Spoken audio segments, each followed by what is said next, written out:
Assalamualaikum. Hari ini kamu akan belajar menentukan nisbah tiga kuantiti apabila dua atau lebih nisbah kuantiti diberi. Okey, kita pergi kepada contoh. Contoh ni kamu boleh dapati pada muka surat 87. Okey, jadi kita pergi kepada contoh. Jika PQ 7.3, okey, kamu nak tahu PQ 7.3, P nisbah Q sama dengan 7 nisbah 3 dan Q nisbah R sama dengan 3 nisbah 5. Cari nilai nisbah P, Q, R. Okey, dia bagi dua kuantiti. PQ ni 7 nisbah 3. Yang ni pula Q nisbah R 3 nisbah 5. Dia nak 3 PQR. Okey, jadi apa yang boleh kita buat? Okey, kalau cikgu tulis dulu. P nisbah Q sama dengan 7 nisbah 3. Okey, 7 ni ialah P, 3 ni adalah Q. Okey, apa yang dia bagi lagi? Q nisbah R. Okey, sama dengan 3 nisbah 5. Jadi sebut Q dulu kan. Jadi ini Q, di belakang dia R. Okey, so dia nak P nisbah Q nisbah R. Jadi dia punya nisbah ni P nisbah Q nisbah R. Jadi P nisbah Q nisbah R sama dengan, okey, P Q kita ni sama pasal nak Q ni 3, Q ni pun 3. Bila sama tak ada masalah. Okey, terus angkat saja nilai P kita 7, Q kita 3, R kita 5. Tapi kalau lah tak sama nilai Q kita ni, dia kena buat cara lain lah. Okey, so jadi cara lain nanti kita tengok contoh kat bawah. Bila kalau nilai Q ni tak sama, kalau Q sama tak ada masalah. Okay, kita tengok contoh seterusnya. Okay. Di sudut kelas 1 jujur, nisbah buku cerita kepada buku rujukan 2 nisbah 5. Buku cerita kita C, buku rujukan A ialah 2 nisbah 5. Okey, nisbah buku rujukan kepada majalah. Buku rujukan kita buat rujukan nisbah majalah sama dengan 3 nisbah 2. Okey, so cari nisbah buku cerita, buku rujukan majalah. Dia nak buku cerita nisbah rujukan A nisbah majalah. Okey, berapa dia tanya? Okey, sebelum tu huruf apa yang sama kat sini? Huruf yang ada dua, iaitu huruf R. Okey, huruf yang sama sini ialah ni R, ni R. Huruf yang sama ialah R, iaitu 3. R tu untuk yang awal ni R 5. Yang kedua ni R ni ialah 3. Okey, so jadi tak sama. Jadi kalau macam mana nak buat? Jadi cara dia ialah kita kena bagi sama 5 dengan 3, kita boleh jadi 15 kan? Jadi apa yang kita buat? Okey, 5 ni kita kena bagi, sebab 5 dengan 3 kita boleh jadi 15. 5 kali 3, 3 ni pun darat 5. Jadi 2 ni pun darat 3. M ni pun bila R darat 3, M R ni 3, kita darat 5 nak bagi 15. 2 ni pun kena darat 5 lah. Okey, so jadi 3 nisbah R yang baru ialah 2 kali 3 6 nisbah 5 kali 3 15. R nisbah M yang baru kita darat dengan 5 dapat 15. 2 kali 5 10. Okey, sekarang R kita ni dah sama. Okey, sekarang R kita dah sama 15, ni pun 15. Jadi bila dah sama, angkat teruslah jawapan dia. C yang dia minta C nisbah R nisbah M. Okey, C kita 6, R kita 15, M kat belakang kan, jadi nisbah 10. Okey, siap contoh ni. Kalau soalan nisbah dan kadaran ni biasanya dia ada banyak penyelesaian masalah lah. Dia ada soalan yang panjang-panjang macam ni. Kamu kena baca dan kena cuba fahamkan. Okey, kita pergi contoh yang lain. Okey, ni pada muka surat. Ada contoh dalam buku teks juga adalah pada muka surat 88. Okey, cuba kita tengok soalan dia. Puan Nurin mencuba resepi membuat roti dan mencampurkan tepung dan air. Nisbah tepung kepada air. Jadi tepung roti air A 5 sama dengan itulah cara tulis betul kan? Cara tulis ni. Cara tulis. Ni salah. Jadi 3 tepung nisbah A sama dengan 5 nisbah 3. Ni baru betul. Okey, sekiranya Ibu Nuri ada 480 gram tepung, berapakah jisim air yang diperlukan? Okey, so jadi Mak Nurin dia ada tepung 480 gram. Air dia tak tahu. Jadi apa yang patut dibuat? Kita okey, pada minggu lepas cikgu ajak ada banyak kaedah.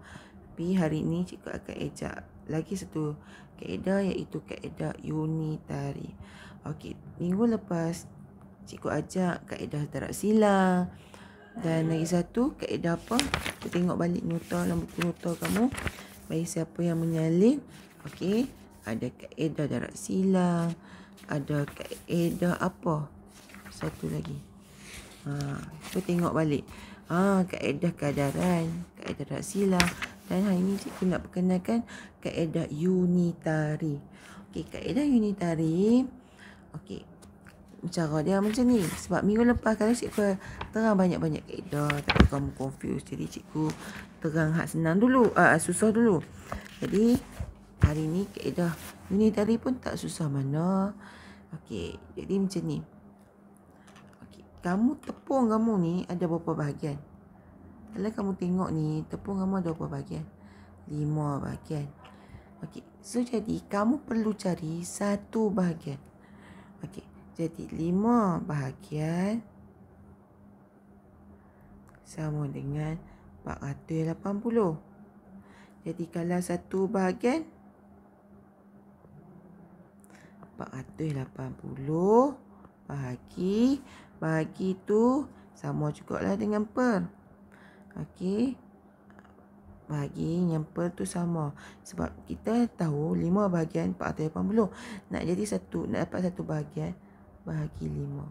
So tekan kalkulator, kamu dapat 96 gram untuk satu bahagian. Jadi satu bahagian. Jadi kita nak apa? Ayat kan? Ayat ni 3 bahagian. Jadi ayat air sama dengan 3 kali 96. Dapatlah jawapan 288 gram. Ini adalah kaedah unitari di mana kita cari satu bahagian. Lepas tu kita tengok ni bahagian untuk nisbah dia, kita darab. Okey. Okey, kita tengok contoh seterusnya. Contoh ini ada pada muka surat 88. Sama juga dengan yang tepung dengan ayat.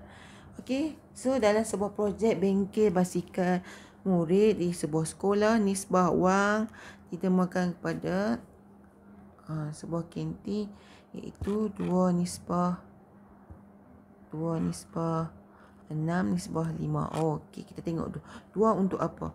Membina basikal nisbah wang yang ditemakan oleh kantin, syarikat ni dan PIBG.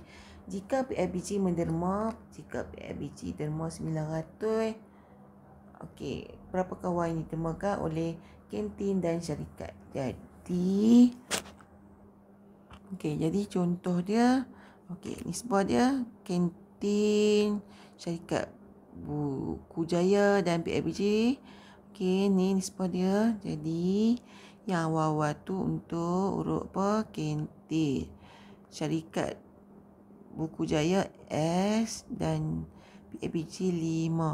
Jadi kita akan tahu PABG bagi 900. PABG iaitu P 900. Jadi berapa syarikat lain nak bagi? Okey, so jadi PABG dia 5 bahagian. Jadi kita buat 5 bahagian, ringkaslah 5B je. 5 bahagian 900. 1 bahagian sama dengan 900 bahagi 5. So 1 bahagian kita akan dapat RM180. Okey, so dia nak pengusaha kantin dan syarikat. Okey, kantin sama dengan berapa bahagian? Okey, 2. Jadi 2 kali RM180. So dapat dia RM360. Okey, syarikat tu huruf apa? Huruf S. S sama dengan berapa bahagian S tadi? 6. 6 darab 180. Dapatlah berapa bahagian? Iaitu RM1,080. So dapatlah untuk kantin dan syarikat. Okey, kita pergi contoh yang lain pada muka surat 90. Ni pada muka surat 90. Okey, Encik telah melakukan ujian larian pada mesin treadmill. Dia berlari pada kadar yang sama dan keputusan menunjukkan denyut jantung dia 420 kali dalam masa 4 minit. Kamu kena gariskan ayat-ayat yang penting tu. 420 kali untuk 4 minit. Cari denyut jantung, bilangan denyut jantung bagi 12 minit. Jadi cikgu buat tunjuk 2 kaedah. Kalau latihan kamu buat 1 kaedah sudahlah. Ni kaedah unitari. Kaedah unitari yang satu-satu bahagian tu. Jadi 4 minit sama dengan 420. Kalau 1 minit berapa? 420 bagi 4. Jadi bersamaan dengan 105.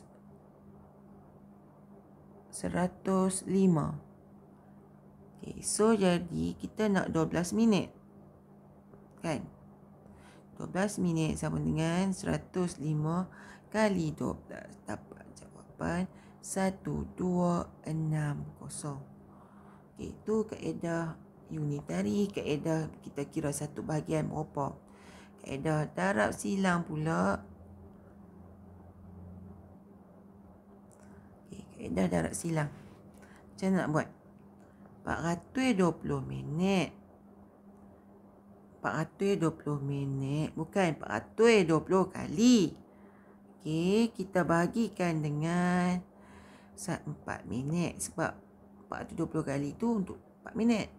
Okey, sama juga dengan dia suruh cari 12 minit. Dia suruh cari berapa kali. Tapi dia habaan 12 minit. Yang ni kita nak cari ni. Berapa kali denyut jantung ni. Kita bahagikan dia sebagai X. Jadi kita buat darab silang.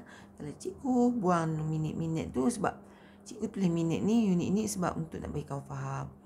4 sama dengan X per 12. Jadi kita buat darab silang. 4 kali X, 4X. 420 kali 12. Okey, dapat dia 12. 420 kali 2, 1260. Jadi X sama dengan 120. Okey. Jadi sebab dah tak celui, cikgu sambung kat sebelah. 4X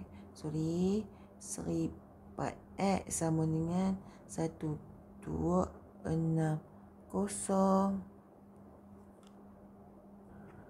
Okey, maaf cikgu kira salah. 5040.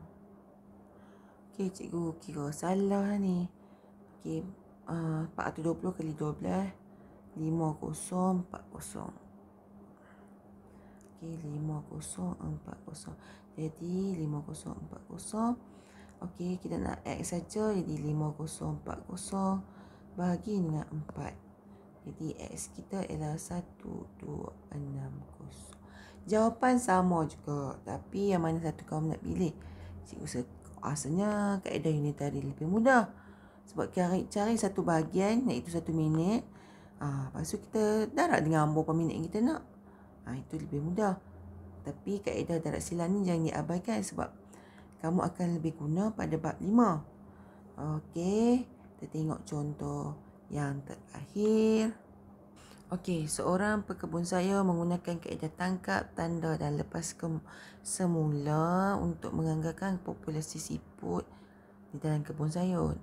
Dia menangkap 24 ekor siput dan menandakan cekaran setiap siput itu. Pekebun sayur kemudian lepas balik siput tu ke dalam kebun sayur. Selepas 2 minggu dia tangkap balik dan dapati ada 5 ekor saja cangkera yang bertanda. Dia menggunakan kaedah berikut untuk menganggarkan populasi siput. Okey, jadi dia nak bagi kaedah ni lah. So kaedah ni sebenarnya lebih kurang kaedah darab silang. Jadi kita masukkan nilai. Okey, siput yang bertanda ialah mula-mula tangkap 24 ekor. Lepas tu dia lepas. Dia tangkap balik ada 5 ekor bertanda. Jadi kadaran yang menggunakan anggaran siput. Okey, yang ni adalah pada muka surat 91. Okey. Bilangan siput yang bertanda. Berapa ekor 5 siput yang bertanda?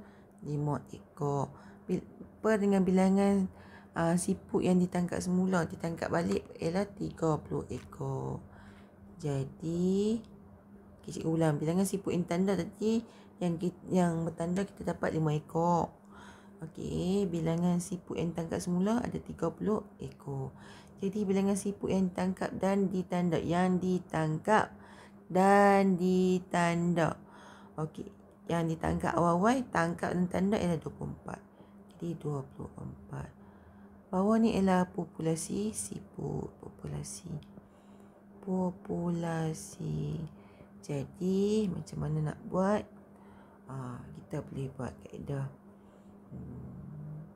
darab silang pun boleh, unitari pun boleh. Okey, cikgu buat kaedah darab silang. Okey, 24 ekor ialah 5 bahagian. 5 bahagian sama dengan 24. 1 bahagian sama dengan 24 bagi 5. Okey. So, kita nak 30 bahagian kan? Jadi 30 bahagian sama dengan 24/5 kali 30. Okey, ni kalau kita bagi dapat puluhan. Darab teruslah. Kita tak payah ubah-ubah apa lagi. Just ambil 24/5 dulu, darab 30. So kita akan dapat ialah 144. Okey, itu untuk kaedah unitari. Okey, kalau kaedah darab silang pula ialah, cikgu tulis balik 5/30 sama dengan 24. Populasi tu kita wakilkan sebagai X. Kita buat darab silang. 5X 5 kali X 5X 24 kali 30 24/30. Okey, so jadi kalau macam ni kita nak cari X saja kan. Ni kan 5 kali X kan. Bila mai sini jadi bahagi. Bila bahagi, dia sebenarnya 5 ni ialah 5/1. Jadi bila terbalik mai belah sini jadi 1/5. X kamu tetap sama 144. Itu saja untuk hari ni.